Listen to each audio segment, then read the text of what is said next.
দুঃখ বা কষ্টের অনুভূতি প্রকাশ করতে মানুষ কাঁদে।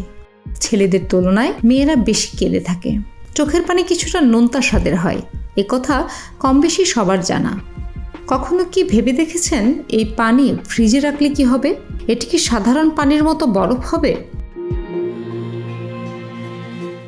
আগে জেনে নেওয়া যাক চোখের পানি কি।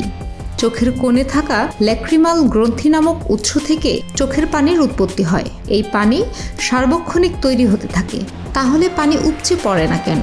কারণ প্রয়োজনের অতিরিক্ত পানি চোখের ভেতরের কোণায় অবস্থিত নেত্রনালী দিয়ে নাকে চলে যায় এবং শোষিত হয়।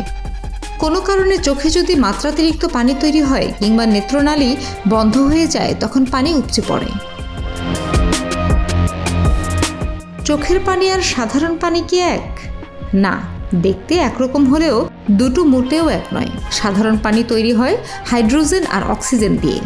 অন্যদিকে চোখের পানি হলো পানি, শ্লেষা, তেল, ইলেকট্রোলাইটের জটিল এক মিশ্রণ। এতে 98% পানি এবং 2% অন্যান্য উপাদান থাকে। সাধারণত বিশুদ্ধ পানি 0 ডিগ্রি সেলসিয়াস তাপমাত্রায় বরফ হয় এবং জমাট বাঁধে। আগেই জেনেছি চোখের পানি কয়েকটি উপাদানের মিশ্রণ। দেখতে পানি মনে হলেও এটি আসলে এক ধরনের এনজাইম।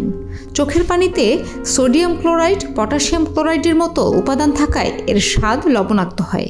লবণাক্ত হওয়ার দরুন এর বরফ বিন্দুর তাপমাত্রা পানির থেকেও কম হয়। যেহেতু চোখের পানি বিভিন্ন উপাদানের মিশ্রণে তৈরি, তাই এটি সাধারণত পানির মতো 0 ডিগ্রি সেলসিয়াসে বরফ হয় না। অর্থাৎ ফ্রিজে চোখের পানি রাখলে তা বরফ হবে না। তাহলে প্রশ্ন হলো, কত তাপমাত্রায় চোখের পানি বরফ হবে? -5 ডিগ্রি সেলসিয়াস থেকে -15 ডিগ্রি সেলসিয়াস তাপমাত্রায় এটি জমতে শুরু করবে। যদি ফ্রিজের অভ্যন্তরীণ তাপমাত্রা এমন হয়, তাহলে অশ্রু তথা চোখের পানিও জমবে।